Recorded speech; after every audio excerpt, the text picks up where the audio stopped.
This is Hannibal from the HannibalTV.com, and I'm about to do a shoot interview with the man that painted all of these beautiful paintings here at the house of Captain Rich Bauer, formerly of the Phoenix Fire Department. He makes rich women beg, good women steal, old women blush, and young women squeal. Superstar Billy Graham, the man who is bad to the bone. This is Hannibal from the HannibalTV.com, and I'm with former world champion and WWE Hall of Famer, superstar Billy Graham, the women's pet, the men's regret. What you see is what you get, and what you don't see is better yet. How are you doing today, sir? You're doing it. You got it great. You're doing better than me. I don't think anyone can do it better than you.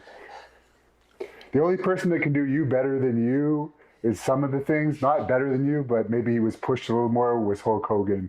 When he took your gimmick, and Vince McMahon Jr., it wasn't Vince McMahon Sr. anymore who held you back, and then he got the big push and got over with your gimmick. Yeah, and he also went to 24-inch pythons instead of 22. Yeah. So. And apparently he's also afraid of me now, so that's all right. Doesn't matter too much. No. To start this off, though, I'll just bring that up right away. There's a popular video on YouTube on this channel of when you reunited with Hulk Hogan about 6 years ago. It's on the Hannibal TV. I was there at WrestleCon. Has he ever had any contact with you since that day, or was that pretty much it? Not a word. No. It was really, we buried the hatchet at that WrestleCon that you were at, and had your encounter with Hulk, and so nevertheless, he's never contacted me, and I've really never reached out and contacted him. So. Did you happen to see his pornographic video? Oh, no, I had no desire. No, not at all. What do you think about all that controversy that he was involved with? They took him out of the Hall of Fame, and they put him back in, and now I guess he's back appearing on their TV like nothing happened. Yeah, it's very bizarre.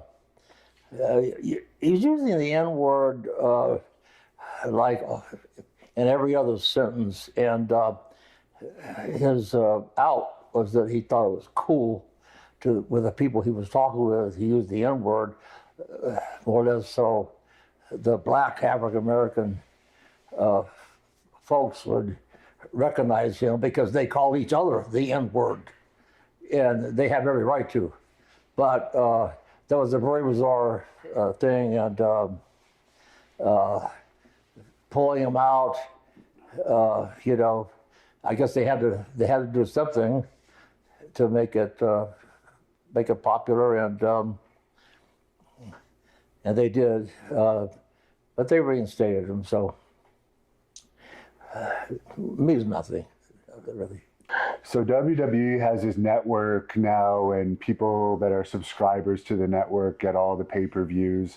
Do you think if they still made money by individual buys of pay-per-views that they would have had that women's match as the WrestleMania main event this past year, or this year, 2019? If they would have had what? Like if they still had pay-per-views where people had to buy the pay-per-view to get WrestleMania, whereas now they subscribe to the network, and when you're a subscriber to the network, you get all the pay-per-views. So it's not like the old days where you'd call your cable company and order the pay-per-view as an individual pay-per-view. Exactly. So. I don't believe that it would have been like the old school era of pay-per-views that did tremendous business because Ronda Rousey was not really over. She was pushed more than any other human being, female or male, in the history of the WWE by Vince, by Triple H, by Stephanie, by the entire company. Push, push. She had the biggest push of anyone in the history of that company, and still was not over. You cannot convince me that she would have sold one ticket. Yes, it was the first women's main event at WrestleMania, April the 7th, this Sunday. Today's Friday the 26th, April 26th, 3 weeks ago. They were the main event. But it was a horrible match. I saw highlights of it. And it was a perfect opportunity for Vince to use those three girls, Charlotte, Becky Lynch, and Ronda Rousey, because of Rousey's UFC past. Even though she got her ass kicked in her last two fights, knocked out cold by Holly Holmes in Australia with a vicious side kick to the head, and then it only lasted 48 seconds with Amanda Nunes from Brazil, which I watched that fight. 48 seconds, and the referee stopped it before Amanda Nunes completely took her head off because she was already out on her feet. And I think he stopped her early. 48 seconds. So her last two appearances in the UFC were by knockout. She lost. So you cannot tell me she's the greatest UFC female fighter ever when you lose your last two by such horrific short-time knockouts. And then you cry in the ring like a child. And then you tell people, she sat there and wept like a baby in the ring. And then she said she's going to commit suicide over the loss. This woman is such a mental case that I don't know how she made it through the entire 12 months, 1 year, from the first Mania to this last Mania, because she's an absolute, in my personal opinion, and a lot of other people, a total basket case. I've never been impressed by her because she would hurt women in other matches. This is documented, videotape, still photos with that vicious armbar of hers. And then after they would tap out her opponent, she would stand over him and laugh and make these weird faces like a lunatic and belittle her opponent who's writhing in pain from that hold and tapped out, and she would laugh at him. So to me, she's disgusting. As a fighter, I've seen too much of her. And I thank God that she is on extended stay to get pregnant and have a child and raise a family. Let her go.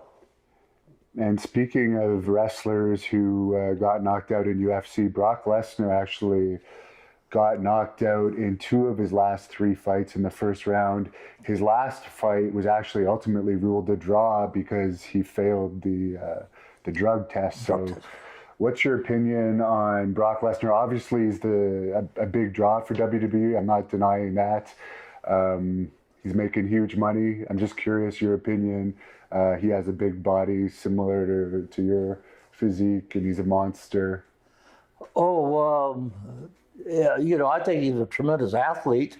There's no question of his athletic ability, but he is the most fortunate man to ever wrestle for the WWF, 3 WFs, 2 WFs, and the WWE ever, because he has Paul Heyman to do his promos for him. I have seen interviews of Lesnar just standing there and not say a word because my close friend, my good buddy Paul Heyman, one of the best mouthpieces ever in pro wrestling, would cut the promo for Lesnar. So Lesnar, being a great athlete, no doubt about it. Didn't have to worry about cutting a promo. Which if you're on your own and can't cut a promo, Look at these guys. They get these scripts handed to them. Can't cut a promo. Bobby Lashley, Loud. who I like, by the way, but that's the truth. Yeah. And what would you say your favorite match of all time was, as well as your least favorite match of all time? Oh, there's no question. Also, my favorite opponent would be Dusty Rhodes. And my favorite match would have been the two matches, the Texas Death Match in Madison Square Garden, where I went underneath the ring and pulled out a rope and threw it in because there was no disqualification, and threw this long rope in the ring. There's many, many pictures of that. You've seen them. And wrapped it around Dusty to choke him. And then he threw me outside and then wrapped the rope around me and choked me. And then I put my arms out purposely to make it look like a crucifixion scene in that famous photo of me, and my feet were off the floor with that rope around my neck. And he's pulling me, leaning over the top rope. And I'm stretched and my feet leave the, I almost passed out. So I had to grab the rope and pull myself up to the apron. But those two matches, the Texas Death Match and the Bull Rope Match, inside Madison Square Garden, forever would never, the pandemonium could not be matched. Dusty Rhodes has so much charisma. And see, it just like so much magnetism. And those two matches were my favorite matches of all time. And of course, Dusty was just loved New York, loved Madison Square Garden, loved coming up to Boston, Philadelphia, New York, Madison Square Garden, those matches. And your least favorite that fans would know about? I mean, I'm sure you've had terrible matches with people that we've never heard of, but is there one of a wrestler we would know? Probably because I wasn't a very good worker. Oh, you were a great. I wasn't that good of a wrestler. Well, you hold the Madison Square Garden sellout record, 19 out of 20. So if you're judging it by True. popularity, that's what I judge as a good wrestler. Well, yes, that's the most sellouts percentage, highest percentage of sellouts. Yeah. I think Bruno has the most, but you have the highest percentage. Yes, exactly right. So, but that was all because of the charisma involved and the promos involved, and it was just the fans had never. I was very fortunate to come in at that time and of the basically era with the black trunks, and there was no color, there was no. I basically broke the mold, and the fans just New York. So there was more. It was definitely not the wrestling matches, the actual physical matches that sold out the building. It was the promos that I made people believe that Bruno or Putski or Mil Mascaras or whoever I wrestled would indeed suffer pain and bleed. And in those days you could say bleed. And I used a promo one time that aired that I had taken Hannibal and testosterone to get ready for this match. And it aired. And now I actually saw that promo, and I think Mike shared it on your Facebook. That was hilarious. You're all talking about this. Actually, a fan wanted me to ask you this, and I know you don't mind saying it. What was the best steroid cycle you ever did? Oh, I don't know, because I never went off.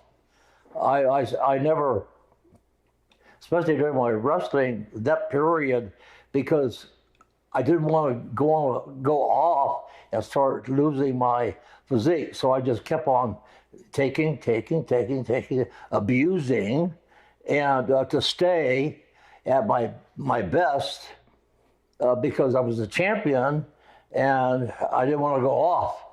I didn't want to cycle like I should have intelligently done. So I don't know. And what do you think about Cody Rhodes and the new All Elite Wrestling promotion that's everyone's talking about? Well, I did read some comments by the owner Khan, who owns the Jacksonville Jaguars, and He seems to really believe that they're committed to 5 years. They're going to have a good television. Did mention the station, and he actually said that he's going to take it back to 20 years at least. And I don't know if that's really going to happen. When I read that Cody's going to have transgender wrestlers as part of the talent pool. But I did notice on a photograph when Cody had that press conference in Jacksonville, and he was at the podium, and the two wrestlers next to him looked awful small. So as a whole, I think his wrestler, the crew, are not. I think Chris Jericho might be the biggest guy I know of that they have. Maybe there's more that I don't know about, but Chris Jericho might be the most muscular guy I've seen. And he is in good shape, but he's not that imposing. Oh no, he's not that. Oh my God, he doesn't. He doesn't draw you like when you. Yeah, he's a good size, a great worker, but he certainly doesn't have that impact. And I actually on that subject, I think I read a quote from Cody, because by the way, for all you fans, I do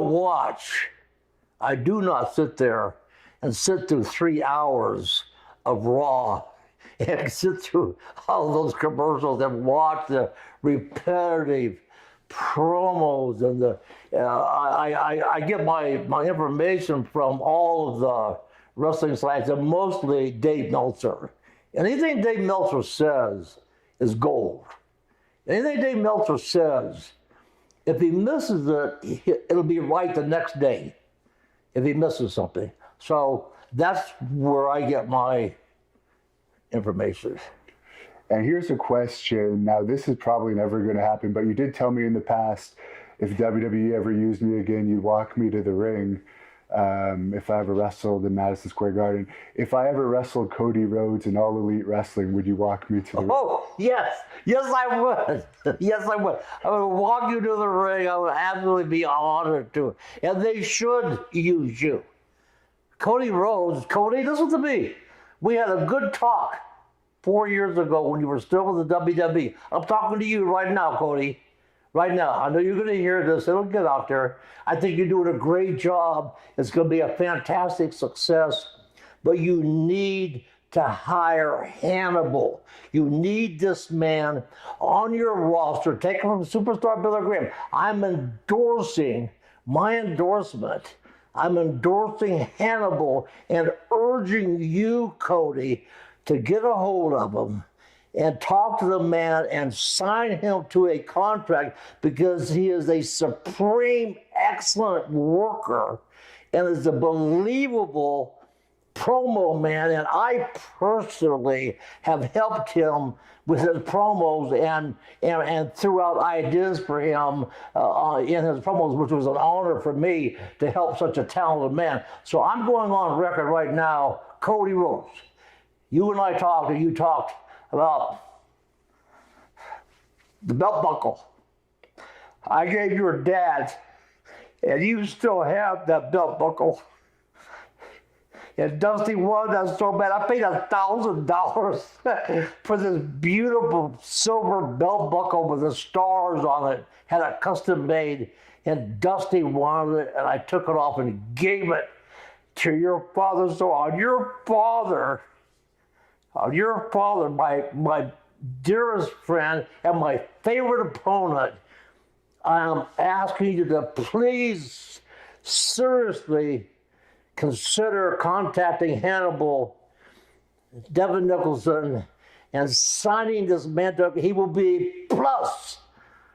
He will be faithful and a plus to your organization.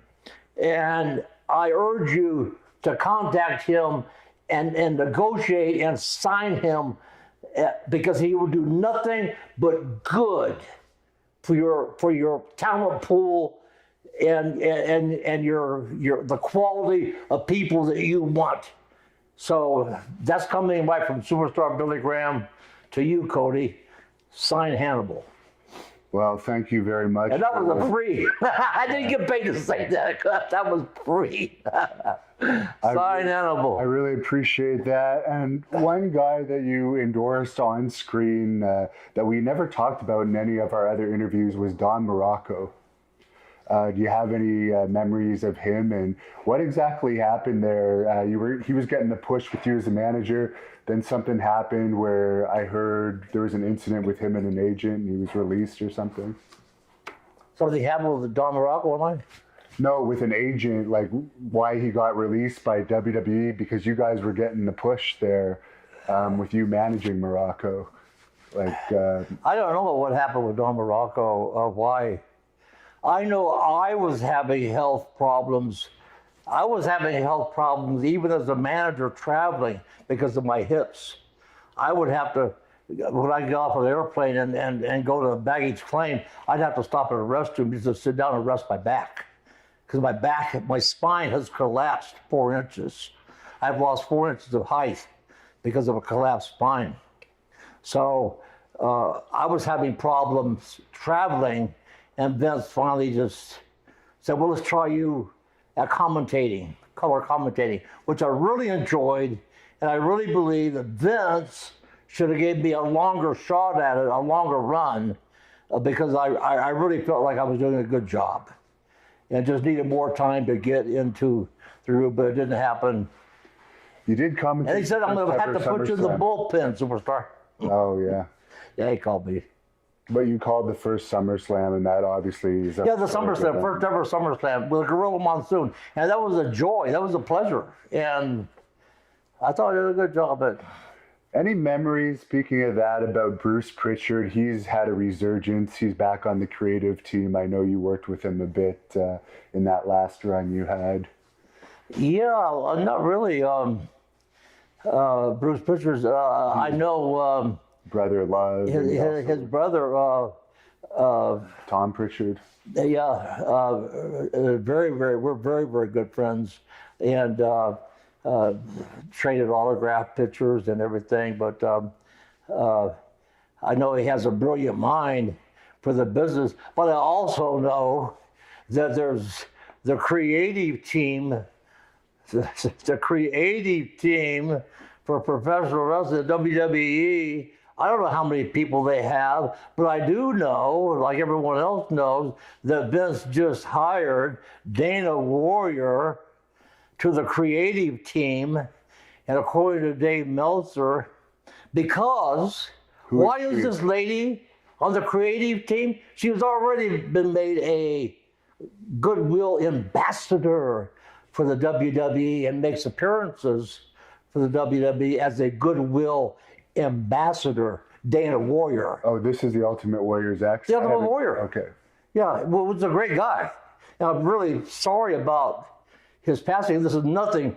I don't know the lady. I'm sure she's a very nice lady, but she's been signed. And Meltzer had just reported this a few weeks ago that she has been elevated to a very high position on the creative team that only Vince, Triple H, Stephanie, and a few other people sit in on. The rest of the creative team are in another room, and she has been inserted into the upper echelon with Vince himself, and her initial quote that she gave to the press about joining and wanting to be on the creative team is because she thought that the WWE could use a woman's perspective on wrestling. Well, isn't Stephanie McMahon already head of creative? I have no idea. But that was Dana Warrior's quote, that she wanted to give the creative team a woman's perspective about professional wrestling, which is beyond me, Hannibal. It's beyond me how Vince could say, yes, we need you on our creative team because we need a woman's perspective about professional wrestling. I'm sorry. but I'm happy she has a job. I wish he would have thought about me. I've got a little bit of creative ability, but nevertheless, I only wish her the best. But I found it bizarre. Well, I find it bizarre just because it's a product that is mostly viewed by males. So to have an older woman writing, whether it's Stephanie or any other older women, it's just weird. How are they going to know what young males to middle-aged males are going to The age demographic is what, 18 to 48 or something like that? Something like that. Male? Yeah. And they're the most, people who view it the most. Well, how is a woman's perspective going to help that age group? And speaking of being added to the creative team, and just read this the other day, just 2 days ago, they released their first quarter earnings, and their stock, have the note right here, share was at $98 a share, and the first quarter dropped to $84 a share, approximately a 15% drop. And that equated into a $1 billion loss for the company, which is nothing for the company, but they still lost $1 billion from the first quarter of this year, 2019. And it's very strange, but I heard Ben say this. I saw him and I heard it with my own ear, so own eyes. He said, I'll never forget it, and it's true. This man said, the WWE will be so much better off once I kick the bucket. Once I die and I'm gone, the WWE will be much better off. Why? Because he micromanages everything. He changes finishes 30 minutes before a match. The things I've read, his micromanaging and changing a promo and changing a finish of a match. He micromanages everything. Of course, it will be better off. I don't want this to die. I hope he lives to be 90. I'm 75. I think Vince and I are close to the same age. And so, but it's everything that Vince even knows for a fact that he over micromanages the inner workings of them, and will actually be better off. Now that means that Triple H, of course, will inherit where Vince has once been. But I hope Vince a long, productive life. He's always been very healthy, trained, very dedicated to bodybuilding, and I wish him nothing but a long, healthy life. And speaking of that, this was a question I had for you. What do you think Vince actually owes his past wrestlers as far as, and his current wrestlers as far as 401ks, health insurance, and so forth? Like, what do you think? Oh, well, the health insurance is very bizarre, but actually it's been the history of pro wrestling, Hannibal, that I don't think there's ever been any promoter from Vern Gagne, the AWA, to Paul Bosch in Houston, to Roy Shires in San Francisco, to Mike LaBelle in Los Angeles, to Eddie Graham in Florida, all the way up to Vince, that has ever given any wrestler health insurance. However, if you're in the office and work at a computer and you're an executive or a secretary or just work in the office, period, you have health insurance. You're covered. But does the wrestler who, and the injuries, Daniel Bryan, We know he was out for years because the WWE medical staff would not clear him. He was cleared by other doctors, but the WWE doctors would not clear him until it got very close to the end of his contract. They finally cleared him, and then wrestling. They did a fantastic job wrestling as the WWE champion.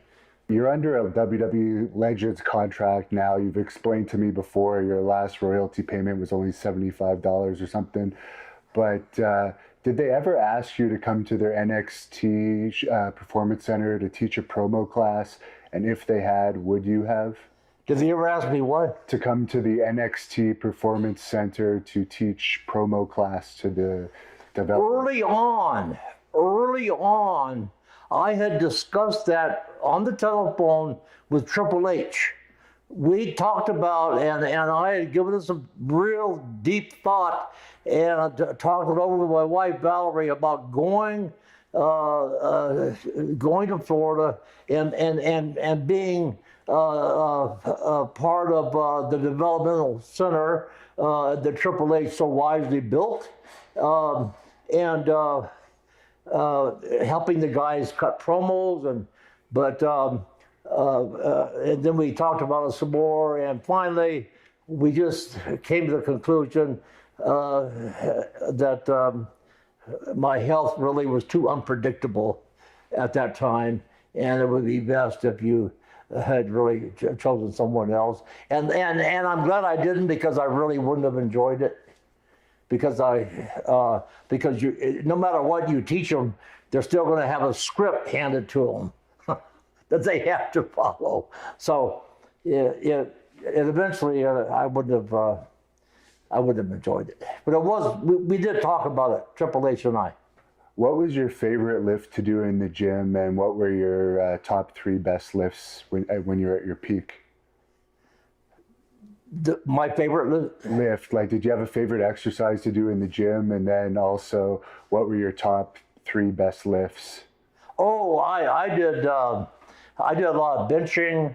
I did a lot of tricep work, a lot of neck work. I thought a big, thick neck was very impressive to have, and I did a lot of tricep work. I thought triceps were a very important part of the overall physique, and benching. And I did, in fact, bench press, I believe it was 605 at the time, before I started wrestling with Arnold Schwarzenegger spotting me in the original Gold Gym back in like 1969. So bench pressing was really my favorite lift. And a lot of fans and autograph people have asked why you don't do autograph appearances, and that is directly because of your health issues, right? And we're going to put up a video related to your GoFundMe where you explain that. Yes, exactly. It's impossible for me to travel. I'm waiting on my GoFundMe to get up there enough where I can have this hip operation, a revision, very complicated, extremely complicated operation. I've had 5 hip revisions on my left hip, and it's been dislocated probably 4 different times. I've had four dislocations where the ball of your femur, the head of your femur, was up near my ribs. And that doesn't feel good, Hannibal. I can take the pain, but boy, when you get a hip dislocation, plus what made mine was Red Bastien had a couple of dislocations, but and went in and still had a little get together with John Tolos and some other guys back in the day, and his hip was dislocated as soon as he got out of the car. But the difference between his and my dislocation is I had more muscle mass, and they couldn't reinsert the hip into the socket because my muscle mass grabbed my femur and ball of the head of the femur, and just they couldn't put it back in manually, so they had to put me to sleep, knock you out, and literally go in and reset it. And then I had to wear a cast. Oh my God, what torture. I had to wear an old school cast. Now they have braces. Of course, technology's improved. But I had to wear this cast all the way around me, down to my pelvis, so I wouldn't bend over. Because bending, my doctor told me that I would be back if I go to wrestling. If I wrestle after my first hip operation, he said, "You're gonna go. You're telling me, superstar, you're gonna wrestle after I fix your hip, after my first hip operation?" He said, "Well, if you do, you'll be back in my office in 3 years or less because you're gonna wear your hip out, and I'm gonna put another hip in you." And he said, so, and sure enough, that's when I went on the road. I made the comeback in 1987 and ruined my hip, went back in, and Dr. Dorr, Los Angeles, world-renowned hip replacement specialist, put my hip back together again. And he said, "By the way, if you go back to wrestling, I'll never work on your hip again." I said, "I'm retiring, doctor. Don't worry about it." And as soon as on that second hip surgery, my first 5 minutes home from the hospital, Hannibal, I sat down in the chair, just like I'm sitting on this couch. My wife, Valerie, went to the store to get some food. I was released from the hospital in Los Angeles. The telephone rings and it's on the floor. And instinctively, I bend over to pick up the telephone, and I bend too far and my hip comes out of joint. The first 5 minutes home after my second hip put in, 5 minutes, and the hip, it came out. Oh my God. So I hobbled out to the car, laid down in the back seat. My wife took me back to the hospital and I reset my hip. And that started the whole sequence of problems with my left hip. That's why it's so Now, bad to this day. you haven't done any videos since Bruno Sammartino passed away. What are your thoughts on his passing and Bruno Sammartino dying? And what was your favorite memory of him from outside of? Oh, Bruno, yeah, it's a tragedy, but I don't know. Did he make it into his early 80s? I think he was 82. 82, something like that. He had a great life. He was a great man. There was never a rumor about him. There was never anything salacious about him. He was always a gentleman to me, and the fans worshipped him because in that era, it was all about ethnic Italians, and Pedro Morales was champion Puerto Ricans. So it was really a great honor to wrestle Bruno, but he was tired. Vince Sr. told me that. He said, Bruno is tired. And the mats we had back in that era, Hannibal, most of them were boxing rings, which are hard. He didn't have the give like in Madison Square Garden. I've wrestled in some boxing rings. You wrestled in some boxing rings. They're hard. There's very little give. And it just, so many years of Bruno working all those towns and on boxing rings and bad rings like that, totally wore him out. And it was just time for him to retire. And I was honored to be chosen to have Bruno pass the torch to me, and think nothing but great fond memories of the man, and willing to sell, willing to lay down and let you beat the crap out of them and sell and put you over. No ego with Bruno Sammartino. And that was, and of course I did the same for him. Obviously I enjoyed selling, as a matter of fact. That's probably my best part of my wrestling skill, was selling. So, but Bruno was the exact same way, so I have nothing but praise and good fond memories of Bruno Sammartino. And do you have any memories of Ivan Putski? Oh, yes, Ivan Putski. Oh, my gosh, he was so over. I'd worked with Ivan Putski at the AWA for Vergania and in many, many towns, and Polish Power and Chicago and different places. He was so over. Then in New York, he was so over.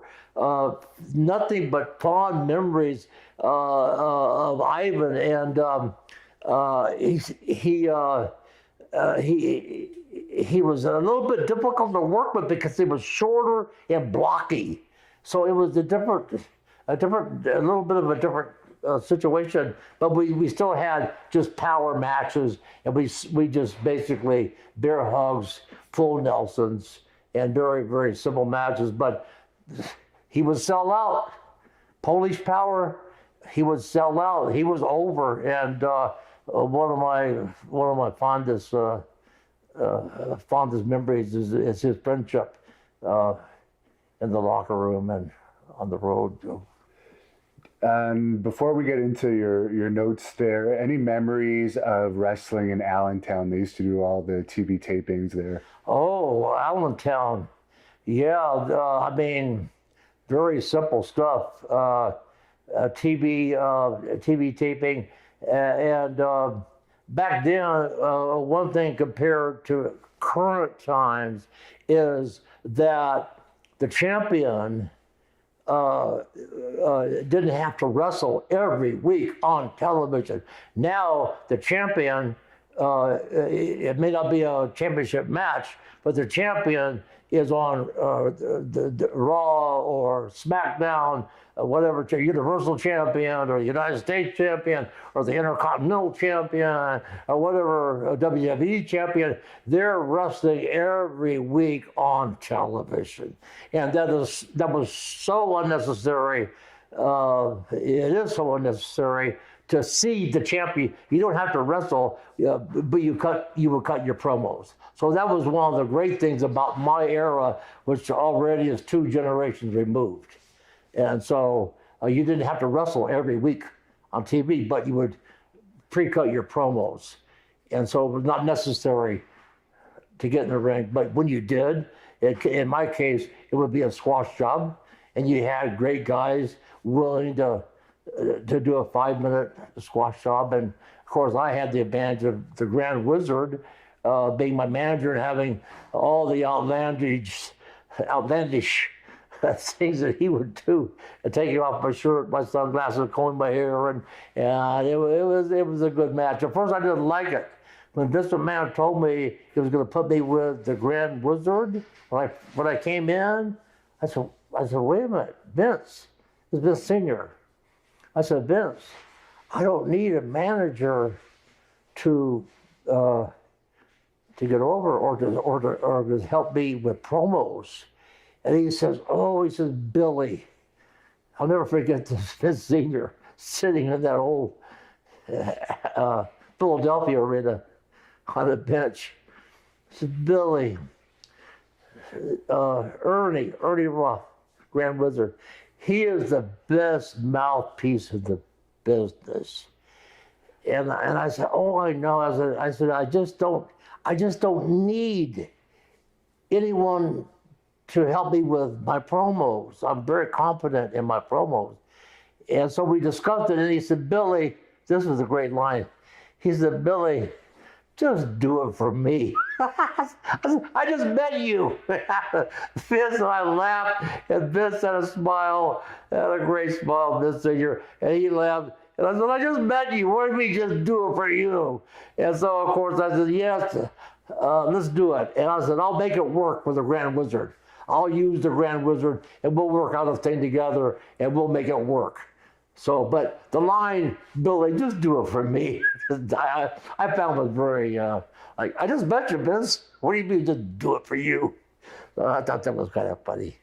And we're going to get into these notes you have on the situation with Kofi Kingston and Booker T, but all the fans wanted to know For a while, there was some heat between you and Chris Jericho. Just quickly, that's all over with now, right? Did I what? You don't hold any heat towards Chris Jericho anymore, do you? Oh, no. Chris Jericho, I'll never forget when I was inducted into the Hall of Fame. In the back, as we were lined up ready to go out, Chris Jericho, I don't know how it started, I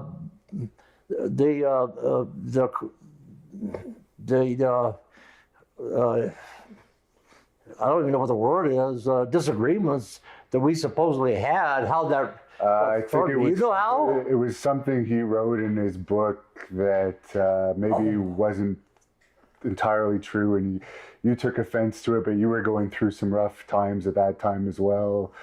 And I see. Okay, that's right. So something he wrote in his book. Okay. Yeah. And so anyway, backstage at the Hall of Fame, when I was being inducted by Triple H. Thank you, Triple H. It was a great induction, by the way. It was an honor to have you induct me into the WWF Hall of Fame. So anyway, Chris Jericho came over to me backstage, and I was sitting down while we were waiting to go out on the platform, and said, "Hey, superstar," he says, I just want to apologize for anything that I may have said, or, I said, "Hey, brother, don't worry about it, man." I said, "I say things that I should have never said so many times." I said, "Man, let's just bury that hatchet right now. I got up, shook his hand, gave him a big hug, and I think he's a great guy. You're a great guy, Chris Jericho, if you hear this." And you have something you want to clear up. Booker T's made some comments, and I guess regarding some comments you made about Kofi Kingston, and you got some notes here that you wanted to go over. The thing is, the Booker T, excuse me, take a drink of.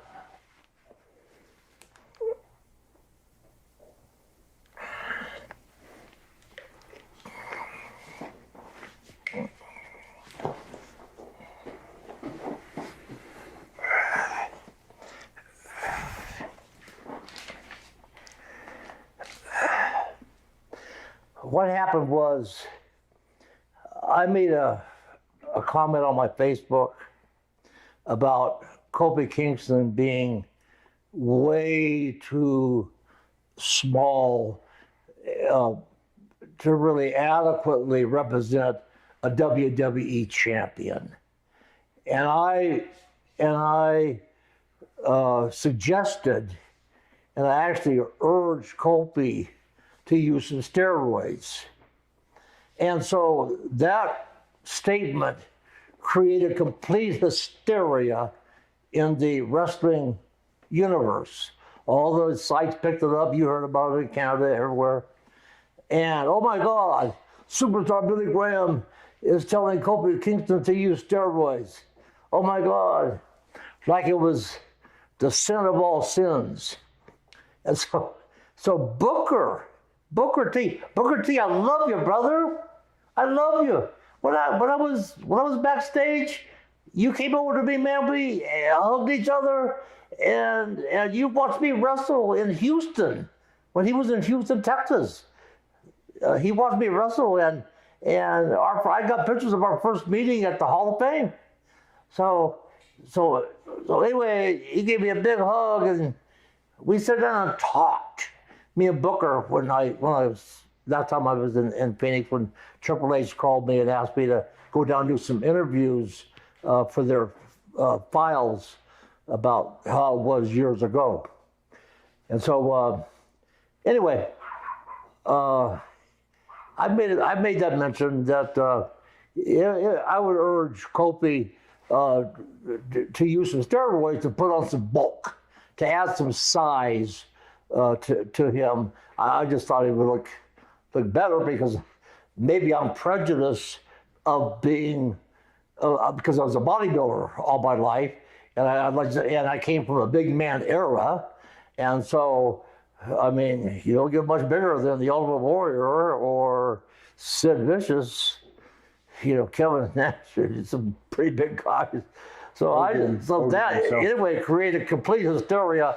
And so Booker was on Booker was on the podcast. I forgot who the guy was. He got into the podcast, and then Booker says, Booker T has a stack of papers in front of him, and he says, I gotta get into the superstar telling Kobe Kingston to take steroids. He says, superstar. He said, man, he said, we lost too many people to drugs. This is Booker T speaking now. He starts off with that. He said, superstar, we lost way too many boys to drugs. Yes, we lost Kurt Hennig to an overdose, sadly. I love Kurt Hennig, like a kid. I love this guy. Valerie, by the way, he rode with me and Valerie from New York to Boston. And when he got in the car and I introduced him to Valerie, he said, that's your wife? I said, yeah. He said, she's too pretty to be your wife. So get out of my car, Kurt Hennig. So anyway, that was one of the folks who had an accidental overdose. Yeah. And so he threw out this subject that we lost too many guys to drugs. So he lumped, first of all, he made a mistake there, Booker. You're lumping my suggestion to Kobe to use steroids with recreational drugs. So that was the first mistake you made by saying, oh, we lost too many boys. Too many guys are gone because of drugs. Well, then he went into the stack of papers, Booker, and he said, look at this. Admitted to the hospital for internal bleeding. Admitted to the hospital for a blockage of some kind. A liver transplant. On and on and scolding me and reprimanding me about suggesting and urging Kobe to use steroids to enhance his look, because I thought it's important to have a better look. Kobe Kingston looks like he weighs about 150, 60, 70 pounds. And I just threw that out there, but Booker threw the book at me. Booker, that's a good line. Booker T threw the book at me and went through a whole list of illnesses that I've had, and you don't know what I've had, really, and why I've had these illnesses, because you have not seen the records from the Mayo Clinic Hospital, where I've had all these issues. The doctors in the Mayo Clinic Hospital will not release my official medical records to you, Booker T. I still love you, man. I love you. I love Booker T. He was a legit dude, the real guy, a great champion, and he was big, man. At one point, started to cramp a little bit. At one point, Booker T was huge. I'm not saying Booker took steroids. He probably did. You can't get that big without taking steroids. There's nothing wrong with that, Booker. But I'm just saying you made a mistake. I did not tell or urge Kobe Kingston to abuse steroids like I did and cause tremendous hip damage.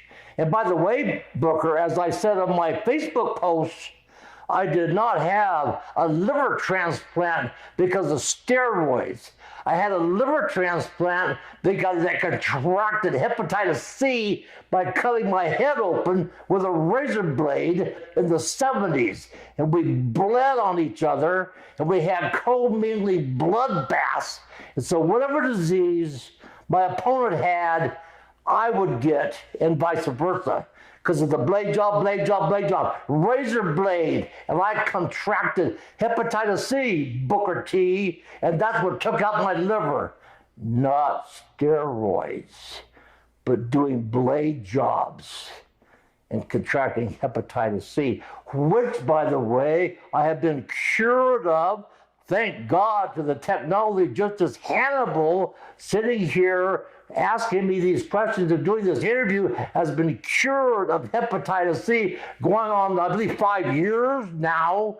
And he went through hell for 7 or 8 months of interferon and really toxic poisons. Some people refuse to take that type of treatment and just would rather die because the treatment is worse than having hepatitis C. But he endured it, and he got clean. And so he's been clean of hepatitis C, and you give him a blood test, and they check your blood, there's no trace. He's been clean for 5 years. He has no hepatitis C virus in his bloodstream, period. Cody Rhodes, he's clean. Just like me. The Mayo Clinic came up, said, oh my God, we see in our records that you have never been treated for hepatitis C. We've given you a liver transplant, which saved my life. I was 30 days away from dying. And when I got my liver transplant, and thank God for Kate Gilroy, 23-year-old young girl here in Phoenix that had a car crash. It was a donor, and I got her liver.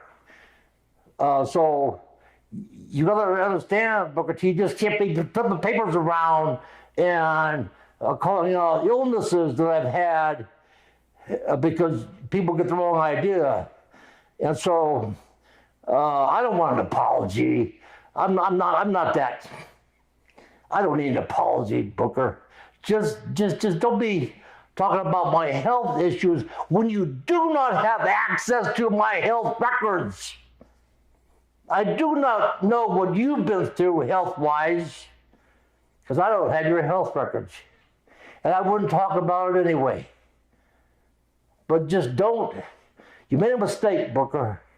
You talked like you hated me, as a matter of fact. Okay?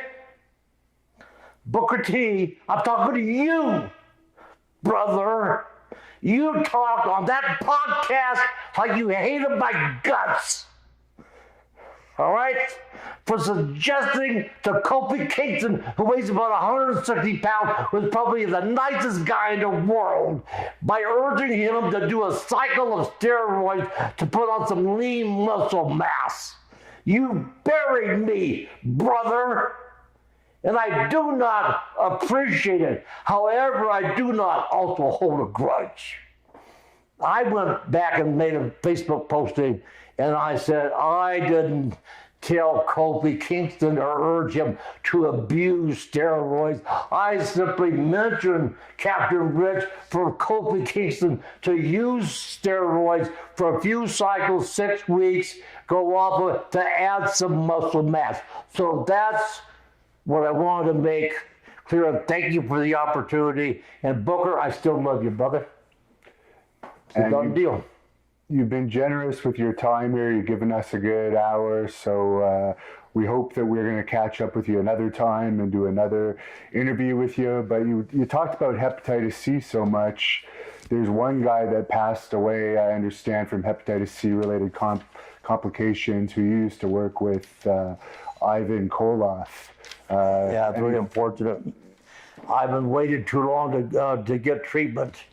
And sadly, he succumbed to he couldn't afford liver treatment, failure. I think, because he had to go GoFundMe shortly before he died, but he never could afford. But it was too late. Yeah. He went too late. It was too far progressed. But I'd like to read a quote from Kofi Kingston, and this shows.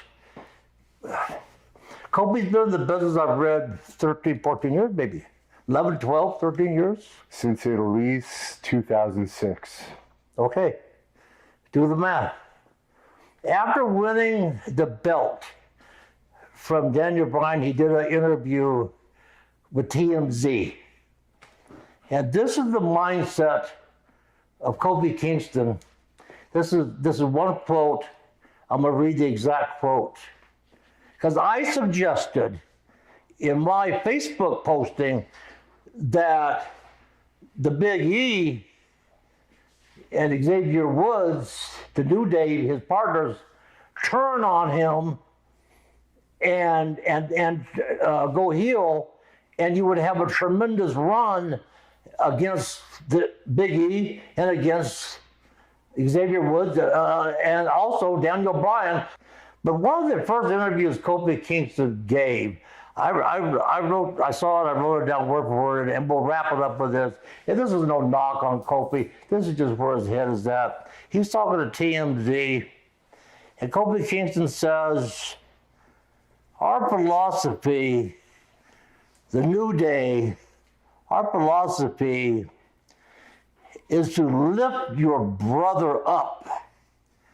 That is the goal. Kofi Kingston added, when we come out, we skip, we clap, I twerk. I think twerking is shaking your ass. I believe that's what twerk means. Okay? I twerk. I wear unicorn horns. We wear pink. I wore pink. That's not a bad thing. I wore pink. I wore it well. I wear blue. We throw pancakes out. We throw ice cream out. Bootios. Everything is not your typical style. This is Kofi Kingston. Okay. So for us to break up, God forbid, don't break up the New Day. I know they do a lot of merchandise. I know that kids buy. I know they're probably the number one merchandise. Anyway, God forbid you shoot an old school angle and Big E or someone turns on you. To break up is the opposite of New Day. Just doing the standard fare. It just won't happen. Everything we do together. That is the mindset of your current WWE champion. And I just showed you how it's changed. My mindset is to shoot an angle and have the guys, your brothers, turn on you and beat the hell out of you. And then you have matches with them and you defend your championship and you got a whole run there. But that's old school thinking. So I was just trying to help Kofi Kingston. And would you mind if I included my encounter with the Big E? Whatever you want, it's all yours. I'll wrap it up with this. About 4 years ago, before I even really was doing a lot of Facebook, Triple H called me, and SmackDown was in Phoenix. Triple H and Stephanie were in LA doing some promotional stuff. Vince wasn't even there. It was Mark Carino, the head of talent, was running the place. Triple H called me and said, Superstar, I want you to come down to SmackDown and do a couple hours of interviews about the old days and give you a good payoff. And I said, sure, that'd be great. So I went down and did a couple hours, and they actually asked me about Gorgeous George. I said, I don't know anything about Gorgeous George. He was pretty good for the video I've seen, but anyway, after the interview was over, 2 hours worth of interview, I went into the catering room, and where all the guys were sitting around eating, because they provide food, because you're there all day long, for you folks who don't know. And so I go into the catering room, and I sit down, and I grab some bananas and some stuff and some water. And Jerry Lawler is sitting down next to me. Mark Carino, the head of talent, sitting next to me. And then in comes Booker T. And Booker T gives me a big hug and sits down, and we start talking. And then Sheamus came over, the big Scottish, Irish guy with a mohawk. Fantastic I said, man, you're a great heel. That white skin, that pale look you got, you get heat with that being so pale. And he just gave me a big hug. The Mexican, the big El Patron. Oh, Alberto El Patron. He came running over to me. Said, oh, I want to meet you so bad. I said, man, I'm a big fan of yours. I'm a fan of yours, brother. You're a fan of me. And so, another guys were very, very, very nice to me. I sit down, and I turn around, one table, 6 feet, barely from me to you, Hannibal, 6 feet away, sits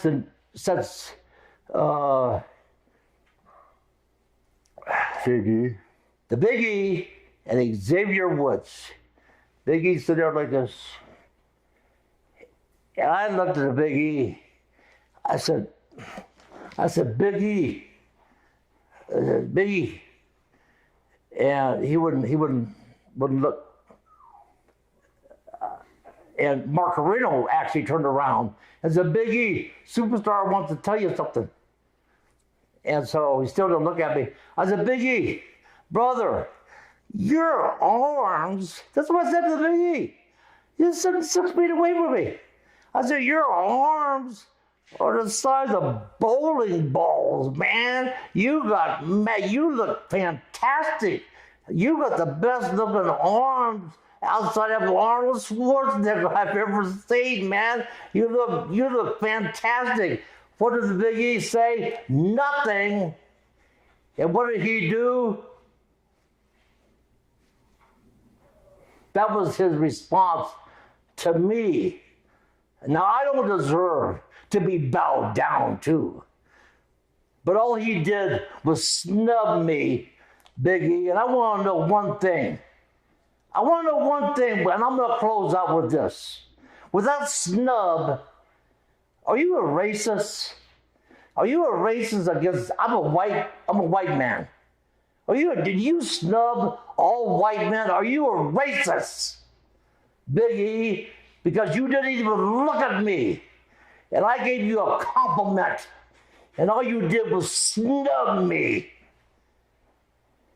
So I want to know if you're a racist. And if you are, Vince, you need to do something about it. Because your company does not need racists. I'm not a racist. I love Black Brothers. Ernie Ladd, the big cat. I traveled with that man. I ate with that man. He was a mentor to me. I tag teamed with JYD, Junkyard Dog. I love Booker T. Butch Reed, you liked? He got along with you too? Huh? Butch Reed as well? Butch Reed, I worked on an angle with Butch Reed. I worked with him, had great matches. Well, for me, it was great. But I love Butch Reed. S.D. Jones, back when he passed away. S.D. Jones, Black Brother. I would ask S.D. Jones if he needed a ride, a jobber. Black jobber. I love S.D. Jones. Love that man. So I am not a racist. I have black brothers that I love. But I'm questioning you. Are you a racist? Big E, end of interview. So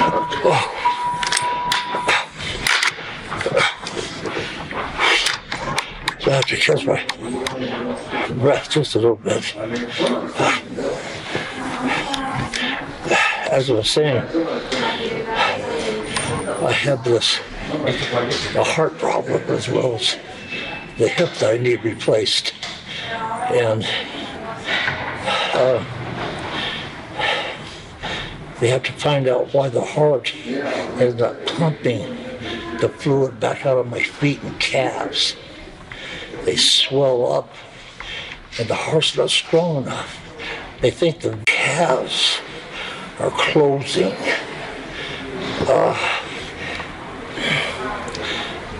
They haven't really. I've got to go to a heart specialist here I said, we're in the new cancer center now. And I took my hepatitis C medication regimen from this new cancer center. I have got a shortness of breath issues, you can tell, and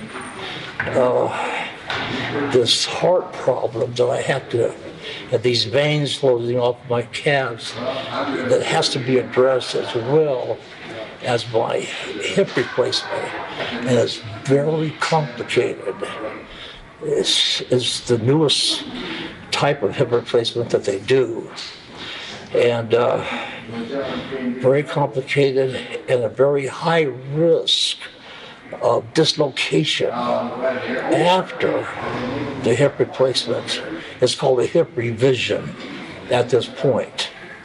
And so I've been putting it off, trying to raise money on my GoFundMe, and very costly.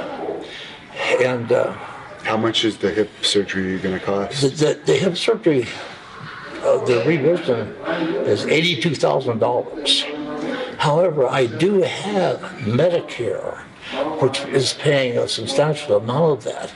But I also not only have the hip, the balance of the hip to pay out of pocket, but then whatever heart procedures they have to do. So I really need help with my GoFundMe, so I'm making a plea now to not only wrestling fans, but to folks all over the world, that if you could donate something to my GoFundMe, it would be a tremendous burden off of me to help pay this upcoming bill and an outstanding bill I have now. So because you can't work, you're disabled, and you're in your mid-70s, right? oh yes, and I can't even go to wrestling conventions that you and I have been at together because I can't travel. Yeah. The longer I wait for the hip surgery, the worse it gets, the more complicated it gets. And thank God that in the orthopedic section of this Mayo Clinic, two buildings down, my doctor, Dr. Mark Spangel, is one of the best hip replacement surgeons in the world. I'm currently still under a Legends contract. It runs out in September a year from now, so I have a year and a half left. But they're doing nothing with my contract. My last royalty, I get every quarter you get a printout of your royalties, and the first quarter of this year, I just received a printout for the WWE, and the total earnings of royalties was $70 for me. So it shows you that really the WWE at this point is not interested in me. Right. I want to thank all of you that have already given also. There's a lot of folks that have already given. DDP even gave 500, Mark Mero gave 500. But that's right. Diamond Dallas Page gave 500. Mark Merrill generously gave 500, but some folks have only given 10 and 20, and that is just as important to me as the folks who are able to give the 500s, right? Because it all adds up. So what's your goal? What's your actual financial goal to be able? Right now, my goal is at 25,000, and I believe the latest count is a little over 6,000. So I've got a ways to go, but I believe for the millions of people that are out there that will hear and see this, if folks just give $5 a piece, 20,000 people you'd have. I mean, you have 5,000 Facebook friends and I think about 10,000 followers at least on there. So even if all of them just gave $5, that would make a huge difference. That's exactly right. I need help from the average man out there, the man or woman.